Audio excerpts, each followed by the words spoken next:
Good day mga ka-sports natin dyan. Pagkatapos nga kanina na makalusot ang Solar Spikers sa Choco Mucho sa set 1, pagdating naman sa kanilang ikalawang laban ay hindi na dito nagpatinag ang kupunan ni Sisi Rondina.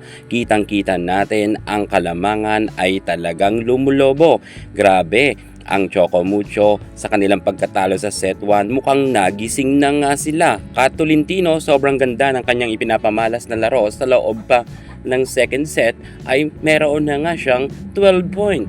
Iba talaga ngayon ang galawan ni Tolentino. Ito ang hinihintay nating galawan sa loob ng court ng Choco Mucho at mukhang nabalasa nga ni Boss D ng husto ang bola at kahit nga mga middle blocker, middle attacker niya ay nabibigyan niya ng bola kung kaya nahirapan nga dito ang Solar Spikers. Naging maganda rin ang opensa at depensa ng Choco Mucho kung kaya itong si Bella Belen kahit ang kanyang mga malalakas na hampas ay putong-puto na nga ngayon kay Tang Ponce. Mukhang nakapag-adjust na ang Choco Mucho. Kitang-kita kasi natin na talagang hindi na nga nakadikit lamang ang Capital One kahit sa score na kalamangan ay wala man lang talaga silang kapalag-palag, hindi man lang sila nakahabol sa Choco Mucho.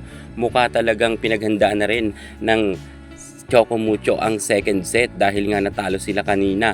Hindi na nila talaga gustong pagbigyan pa ng kumpiyansa ang Solar Spikers dahil pag nagtuloy-tuloy nga to ay baka nga ganahan maglaro itong si Belen at ang kanyang buong koponan. So far, maganda naman ang ipinamalas ngayon ng ating boss, Dina Wong. Maganda nga ang kanyang mga pagkaka-asset. Kahit nga si Villegas, ang kanilang baguhan na middle blocker, middle attacker, ay nagkakaroon nga ng scores. Si Rondina, hataw na hataw at talagang gigil na gigil nga magkaroon ng scores. At Bonggay Gaston, palaban nga rin pagdating sa second set. Maganda rin ang kanyang mga running attack at malulutong.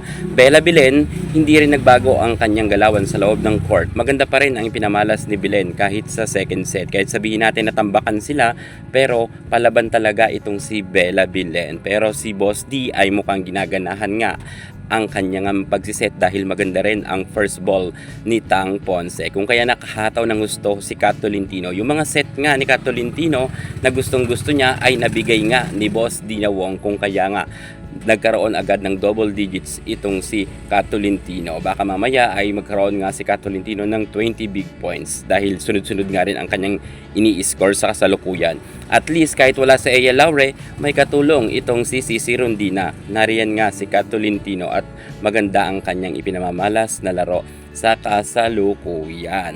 Well, titingnan natin pagdating naman sa third set kung makakabawi pa ang Capital One dahil tayo na nga silang meron tig-isang panalo.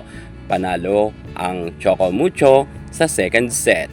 Congratulations sa kupunan ni Boss D. Thank you so much. God bless.